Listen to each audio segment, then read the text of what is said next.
Hi, everyone. Our guest critic today is Aslihan Şenel. She's an associate professor at Istanbul Technical University. She works as an architectural design studio tutor and a lecturer also.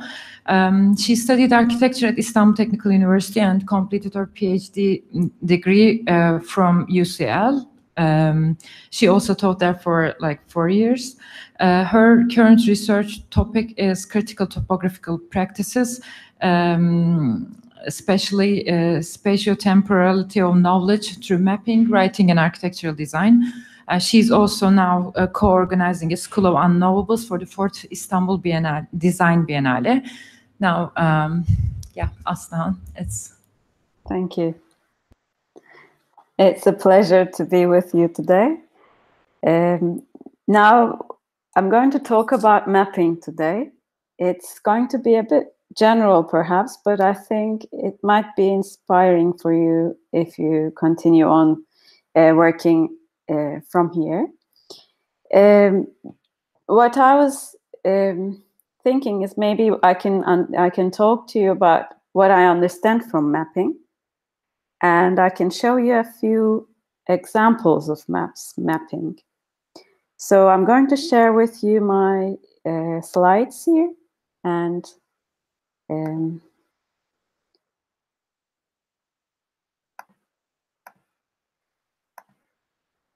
now, can you see my slides now?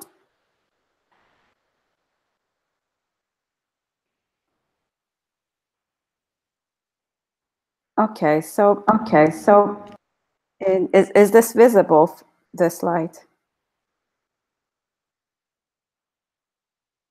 Yes, it's visible. Okay, all right. Yeah, we can see them. Now, what you see in the slide is mapping, and what I think is a very inspirational mapping. I see this mapping as a tool for producing a form of knowledge of place in spatial and temporal terms. This is a mapping of a riverbed in hundreds of years. So you can think of this as a multiplicity of a knowledge of a place. So it's quite interesting because we tend to think of a river as a single entity, but when you see it through time in hundreds of years, you start to understand that there is no single entity. It's a place of movements, of floods, of changes. So when you see this mapping, you understand that this is, what you can see from a place is not visible at one single moment. So mapping can help us to understand that place is this multiplicity, this temporality. So what I find interesting in mapping is that this is a kind of an evolving representation. It's not a single representation as well. Well, this is a funny map that shows us the difference quite interestingly, what a map and a mapping is, the difference between these two. This is a map of the world from a different point of view, that different than what we are usually used to. We usually see the world map from the north at the top and the south and south. Aslan, sorry. Bottom. Yeah. We are still at the first slide, the river we're seeing, not really? The world. Really? Yeah. That's strange. Yeah. We now see the world. Okay. All right. This is a map of the world from a perspective from south. It's school children that has produced this map in Australia, and it was in the beginning of the 20th century, and the teacher said, no, this is not the right way to see the world. So it was a kind of a discussion with a student and a teacher, but it shows us very interestingly, that the world is not actually always the way we see it.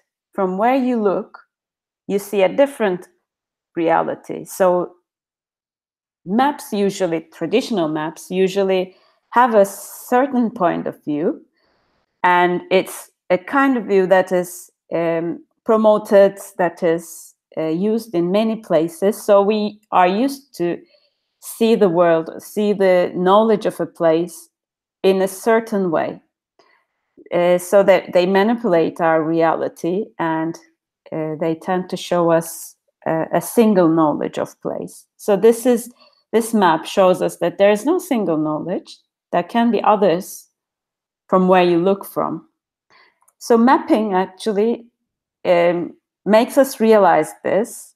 This is another kind of map that's a Rome map. I hope you see this. This is the Denali map. We don't actually see it. Why doesn't it show it? Yes, now we see it. Okay. This is the Denali Map of Rome. This is quite well known, but this also makes us realize that there is no single Rome. This is made in 1770s, and it shows the public spaces of Rome, and it shows where public can enter, the churches and parks and streets, and the rest is actually inaccessible. So there can be many ways of showing Rome. This is only one way of showing it. But there's also an interesting information about this map. It's made for Papa, and it was made for him to see where he can actually manipulate, he can control, he can change, build. So when we see this, it's very inspiring. It shows the public spaces, but public space doesn't mean that it belongs to us. It may mean that it's an entity to control as well. One of the contemporary maps that shows us that maps have a selective knowledge. They have a kind of a way of changing our view or establishing a view of the place. This is Ketty Prendergast map. It's called Lost.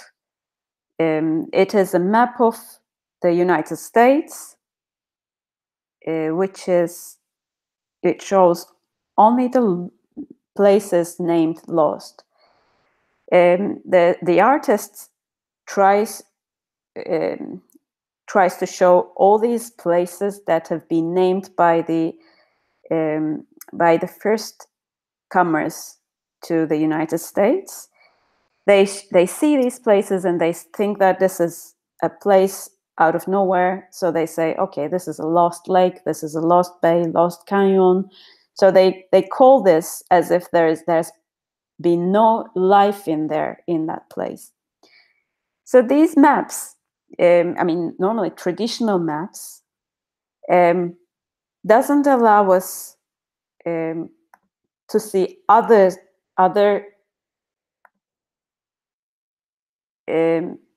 knowledges of place.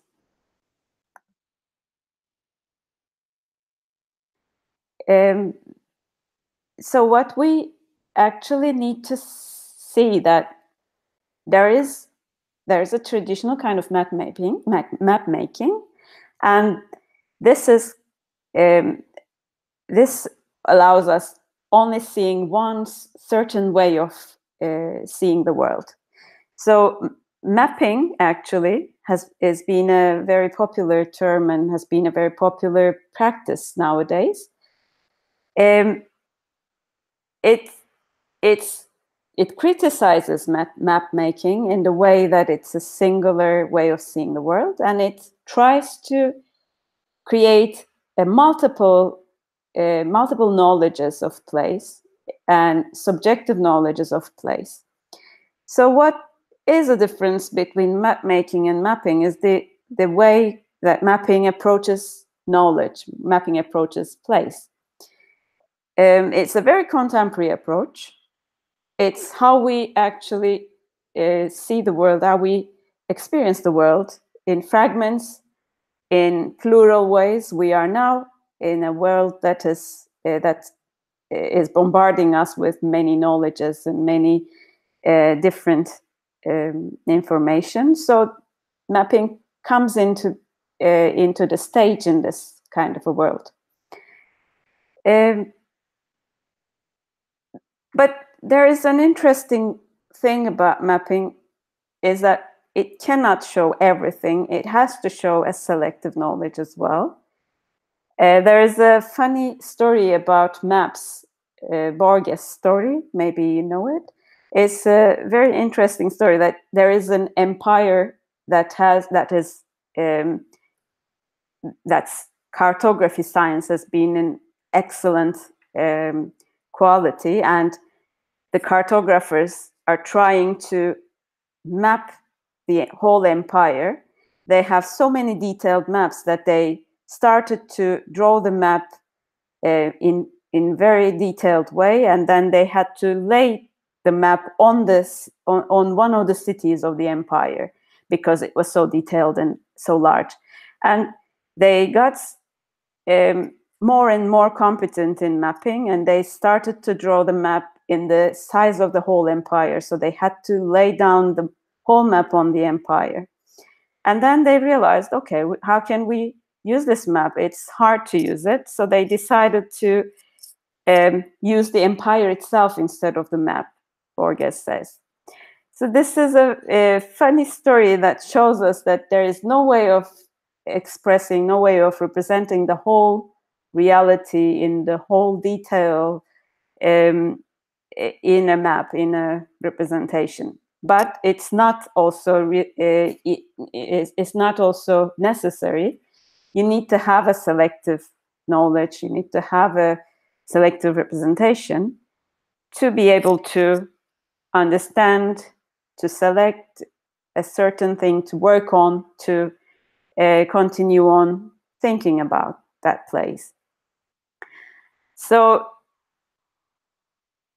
most traditional maps are also selective, as I've shown you. They show only one perspective, but they also hide that they are selective. That's the difference between mapping and map making, because map making also claims an objectivity. It tries to show the world in a universal way, that it says you can see the world in the same way as I. But mapping is actually claiming a sort of subjectivity. So it's always a partial view. It's always a subjective view. It shows where you look from. And I mean, it's quite important that it shows where you look from. So your subjective view can be out there, so that other people can approach it in that way, and they can produce their own views. They can produce their own maps.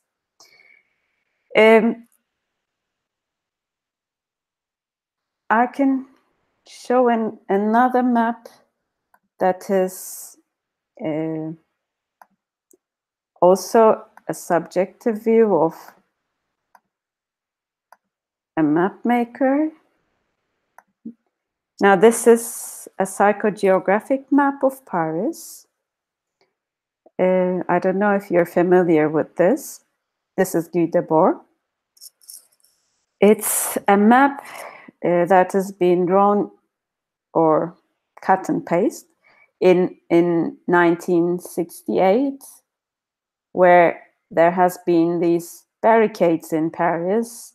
There has been an uprising, and the city was unavailable for walking from one place to another easily. So the map shows us the way the city is being experienced. It's a bodily experience of the city. You cannot walk around the city straight away, but you have to move around in certain ways according to the barricades. This is actually, this is the small map on the right shows this how the real the locations of the barricades are. So this is a kind of a map that shows us how we cannot move through the city without obstructions. There is another subjective view of the city. This is another mapping. It's a mapping of Las Vegas city. It's a very famous mapping project, actually. It's Venturi and Dennis Scott Brown's mapping of Las Vegas Strip. It's quite an experiential way of seeing the city, because it shows us how you move through that strip, Las Vegas Strip, and you see different aspects of the strip. This is there are different maps, as you can see: the undeveloped land, buildings, asphalt surfaces, ceremonial spaces, auto cars, and then there is the Noli plan, which I've shown you, the Noli map. The publicly accessible spaces of Las Vegas Strip. This is a nice map because it shows us the Las Vegas in 6 multiple ways. This can be multiplied in tens and hundreds if you want to see. There can be different map makers, mappers, and different times of the Las Vegas Strip to see different Las Vegases. This shows us actually multiple identities of that city. This is one of those maps of Las Vegas. This shows us how you experience these plates of the buildings. How you go on the road and then you see these plates. So this is interesting, and also there is also the new Las Vegas mapping, which is done by Colas and students. This is the 2000s of Las Vegas. You can see that the 72 mapping and the 2000 mapping has different densities of the built environment. So you can make the mapping in multiple times. You can see different versions of the city. So it's a kind of a temporal activity that you can continue. Mapping also allows us to see a place in different ways. I say see because, like, we are not only made of our eyes, so we have other sensibilities. We have other experiences than seeing. So this is a kind of mapping that you can see of Europe. How you experience space is different than what we see usually in traditional maps of Europe. On the left, you can see a more traditional way of expressing a Europe map. It shows us train lines of Europe, and then on the right, you see these the time, according to time, how you experience the train lines. Some places get together, some places are dispersed, and you can see that there is a little train line towards Spain, towards the south of Spain. So the distance between mid-Europe and south of Spain becomes really long. But then you can see that some cities get very close to each other in terms of approachability, in terms of time. So mapping allows us to see the world in different ways, in new ways. it is quite closer to how we feel, perhaps how we experience, than what we know by reading or by geographical knowledge. This is another mapping. It shows the experience or the evolving of events. This is quite an old map. It shows how Napoleon and his soldiers have marched to Moscow.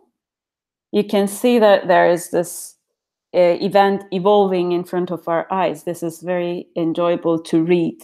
It's an image, it's a graphic, but you can read the whole event, the whole history of that march through looking at this mapping.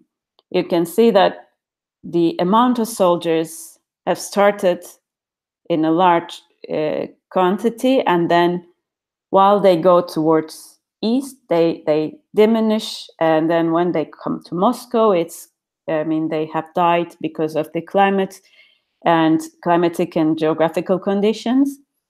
And when they were returning, they even got smaller and smaller. The number gets smaller and smaller, and you can see that there has been a division in the beginning of the march, and the soldiers that have waited there are joining the ones that are returning.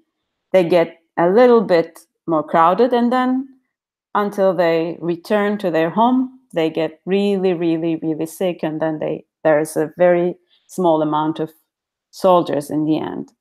So the whole image shows us how this event is mapped on a geographical knowledge. You can see that there is the information of altitudes down the graphic, and then you can see the rivers that have caused great deaths. Those kinds of information are also on the graphic. I'm going to show you another a small mapping of an event, and I'm going to wrap up from there. This is a mapping of a football match, which I find very enjoyable to look at and to read. It shows us the whole experience of the football match. That you can see in the first half of the match, you can see that it's an equal match, and then you can see that there is this in the second half, the left part is attacked a lot. You can sense that there is this movement going on the left. So you can see there is a very harsh attack towards that corner. And then all of a sudden you see on the right, in the bottom drawing, on the right, there is a 57, number 57. You can see that that's a goal time. After the second half, there are the lengthening of the game. Then there is the goal at the 57th minute. So the game ends there. From this, you can read who wins the match or who played more rigorously. Now I'm trying to get to the, yeah. So this is that map. The mapping of the game is quite funny because you can see how people are moving, how when the match turns its destiny and how it ends. So it's a whole lot of story that's going on in this small drawing. Okay, so it's drawn according to the movements of the ball, and you can draw the match according to other things, as you will try in your workshop. but I think it's quite an interesting way of seeing the world. The mapping is a quite interesting way to see and to understand, and also to subjectively produce a knowledge of place. It allows us to have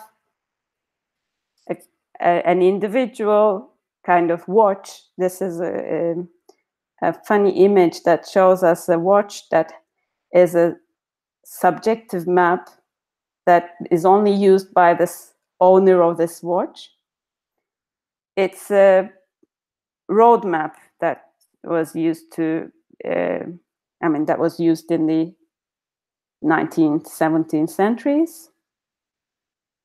Well, I can say that mapping also could be a way of having an individual watch, that you can have your own kind of understanding of your space and time, and you can produce more of these mappings according to your time of the space. That's how I'll end, actually. Yeah, maybe this can start some questions. Yeah. So yeah, thank you very much for this really inspiring presentation, especially at this stage of our work. So maybe we can go on with some, if you have any comments or questions.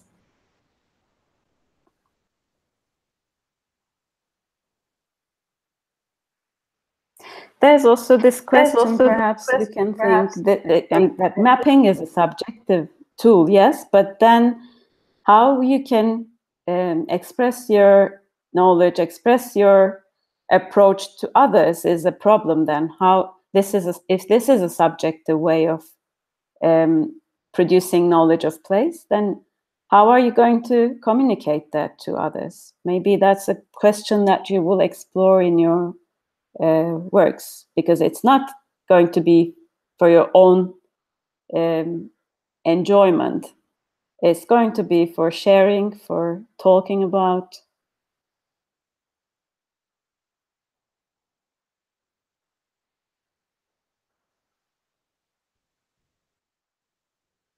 Hi, ma'am. The doubt that I have is regarding why were mapping only made to be understood by architects or people who could make them, and not the general public in history itself. Why were they restricted to just the professionals and not the people who were living or breathing in the cities on whom the maps were made for? Very good question. Thank you. Actually, the reason for producing these maps as technical instruments is for controlling the knowledge, you can say, because if you have a certain technique, then you can, if you teach that technique, the people that have gone through a certain kind of education can understand that certain maps, and that also gives the map maker a kind of a strength, some kind of a controlling device, you can say. And also, of course, mapping does not have to be a tool to be understood by everyone. In history, it has been, the maps have been a tool for controlling, for domination, but nowadays there are participatory maps, which I also try to explore, that you can share with people, you can produce with people on the street, and you can explore new ways of representation. So it's a very good point that mapping has also criticized this kind of elitist way of map making or controlled knowledge in maps, and people that have tried their hands on mapping has also tried making it approachable, making it participatory, and also a way of criticizing and a way of action, actually. I can also give you an example of Migri Europe. They have produced these maps that were used by migrants. It's a kind of an active action mapping that people use them to move through borders in Europe so that they can have not equal, but they can try to have access to the world through those maps. Migri Europe, they have been using maps as a critical tool.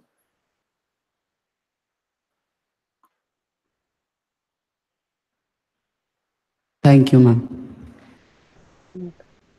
Is there any other questions? Yeah, there's one more. Hello.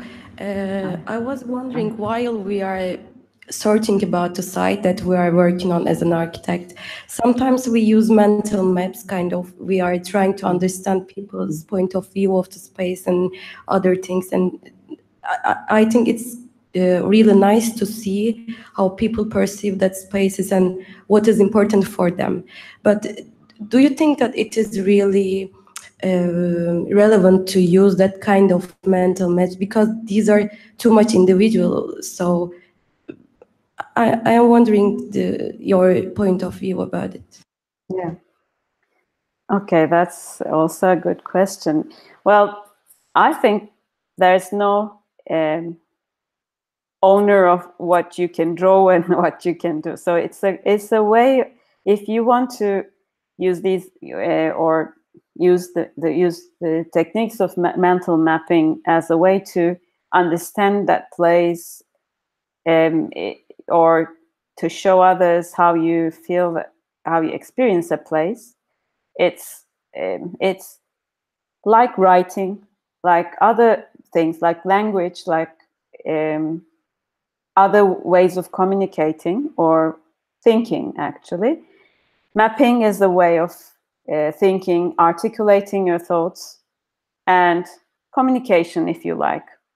So as you are using your language, you're asking me now this question, or if you're thinking about something, you also use your language in your head. It's not you cannot think without language. So mapping can be a way of thinking as well. It doesn't have to be a communication tool. It can be only for yourself to understand something or to articulate thoughts. So it's a kind of language that extends our powers, actually. I think that's the most important point.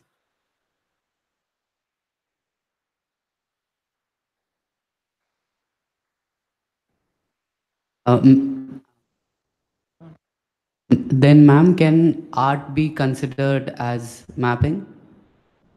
Because if you see the time or how art has evolved, people express themselves through colors or through sketches or through everything. And if, like just now you were mentioning, if mapping is thinking and analyzing yourself, then is art also a kind of mapping?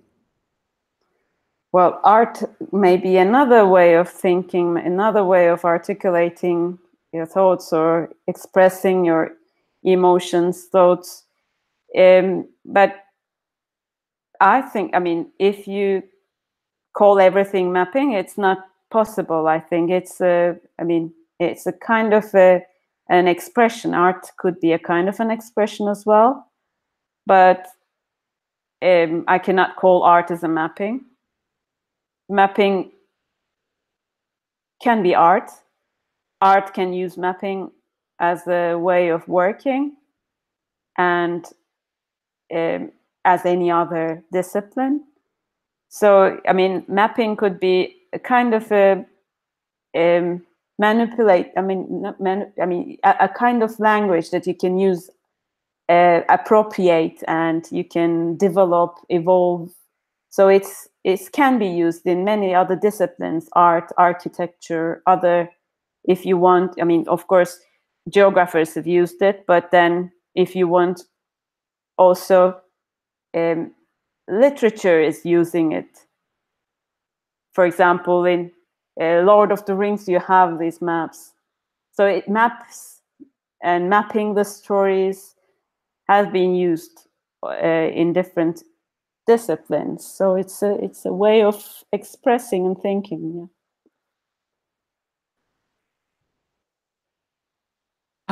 At this point, I would like to just add or ask, can it be I ask question and your answer, can it be about like art doesn't have to depend on some information or knowledge, even it's too individual or too personal, but with maps, or if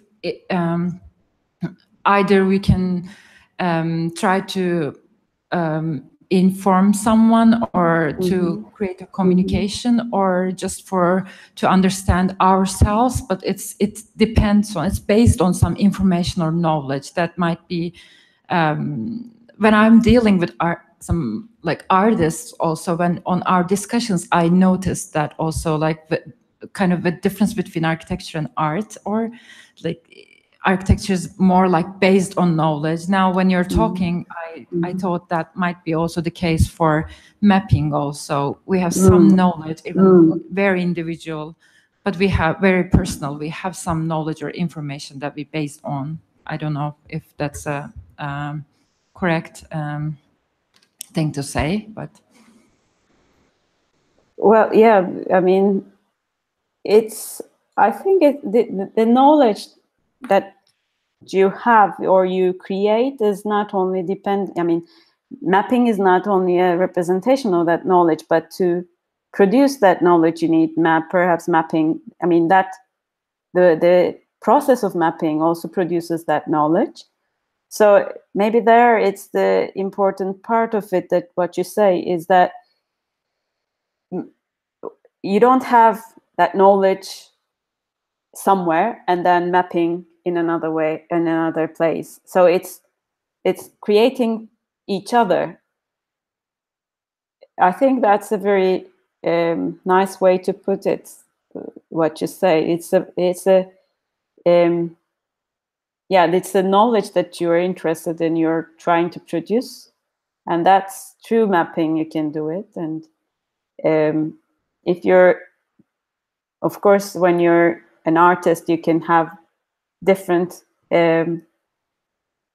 necessity, different aims. Let's say it may be the emotions that you want to express, and it can be in a different way. But also, artists have used mapping to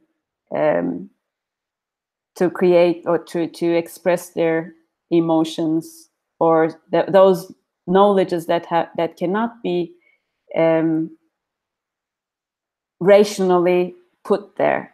So mapping has that kind of potential as well. It doesn't have to be a very informative or a very mathematical way of putting some knowledge, but those knowledges that are not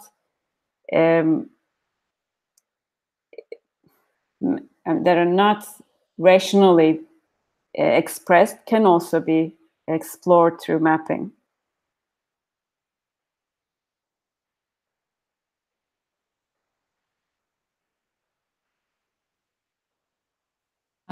Yeah, thank you. Do we have any other questions or comments?